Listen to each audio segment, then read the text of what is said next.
Hey everybody, this is a special report due to the pandemic caused by the coronavirus. Let's talk pandemic planning.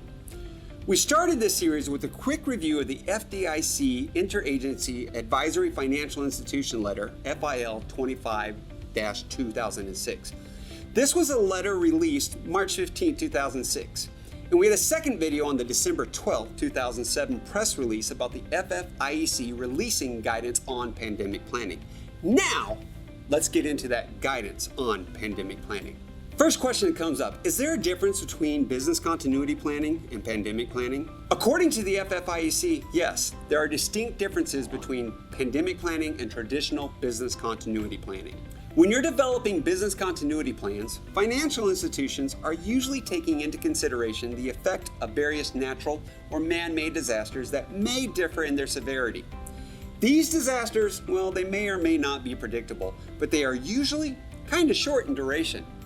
Think of things like a tornado, or a hurricane, or a blizzard that hits a certain area. The actual event taking place, like the storm, is relatively short, as in it can usually be measured in hours, maybe even days if it's really long. And while the impact can be felt for months, weeks, sometimes even years afterwards, we're usually able, even expected, to get up and be processing almost right away. And in most of these cases, if there is malicious activity like what we saw with the Boston Marathon bombings, technical disruptions, or other natural, even man-made disasters, typically will only affect a specific geographic area, specific facility, or sometimes only one system. But these threats can usually be mitigated by focusing on resiliency and recovery consideration. The disaster is hit, the threat is passed. Now let's get back to operating. Maybe in disaster mode, with some exceptions until we can be fully operational. Whereas when we look at pandemic planning, it's different. We've learned a lot lately, and it's definitely different. Pandemic planning presents unique challenges to financial institutions because unlike natural disasters or technical disasters or even malicious acts or even the terrorist events, the impact of a pandemic is much more difficult to determine because of the anticipated difference in scale and duration. Just a couple of weeks ago here in the US, very few probably thought that we would be enacting these plans. And now we're not too sure when we'll be over with them and when are we going to actually go into recovery mode. Well, in pandemic planning, it's kind of like having to keep processing while the hurricane is raging and never knowing when the hurricane will weaken, pass over, or even end. And we also are discovering that pandemics are not isolated to one geographic location, like we see with blizzards or tornadoes or even hurricanes. With pandemics, well, at least this one, the global economy virtually ensures that the effects of the pandemic event will be widespread and threaten not just a limited geographical region or area, but the entire globe. It's what we're seeing now. And although Liam, my 9-year-old, who has pointed out there are no reported cases in Antarctica, he said maybe that's where we should back up all of our data instead of the cloud, Dad. Oh, the mouths of babes, right? But like we said, traditional disasters and disruptions normally have limited time durations, but pandemics generally occur in multiple waves, each lasting, according to the experts I've been studying, 2 to 3 months. And no individual organization is safe from the effects that might result from a pandemic event.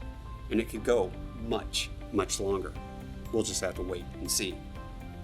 In the FFIEC guidance, it even said experts predict that perhaps the most significant challenge likely from a severe pandemic event will be staffing shortages due to absenteeism. These differences and challenges highlight the need for all financial institutions, no matter their size, to plan for a pandemic event when developing their business continuity plans. This is definitely one of those situations where they can say, "We informed you thusly. We informed you thusly," which means all financial institutions out there should have, and I mean should have a pandemic plan in place because it was in guidance that was released from the FFIEC, and the FFIEC does govern all financial institutions. Well, at least it governs or works with all the agencies that govern financial institutions, regardless of your size or location. You fall under the supervision of one of the agencies that make up the FFIEC. Now, last note I want to put in here on the difference between disaster recovery and business continuity and pandemic planning, it also comes from the FFIEC guidance. And it says basically that pandemic plans should be sufficiently flexible so that they effectively address a wide range of possible effects that could result from a pandemic. See, pandemic plans need to reflect the institution's size, their complexity, and your business activities. The potential impact of a pandemic on the delivery of a financial institution's critical financial services should be incorporated into the ongoing Business Impact Analysis, or BIA, as well as the risk assessment process. That ongoing Business Impact Analysis, BIA, and risk assessment is a critical piece of what we are seeing now. Just because you have a pandemic plan, which you're supposed to have had, and just because it is working, which is great, and I hope it continues to, doesn't mean, though, that you should stop monitoring what is happening and continue to adjust accordingly.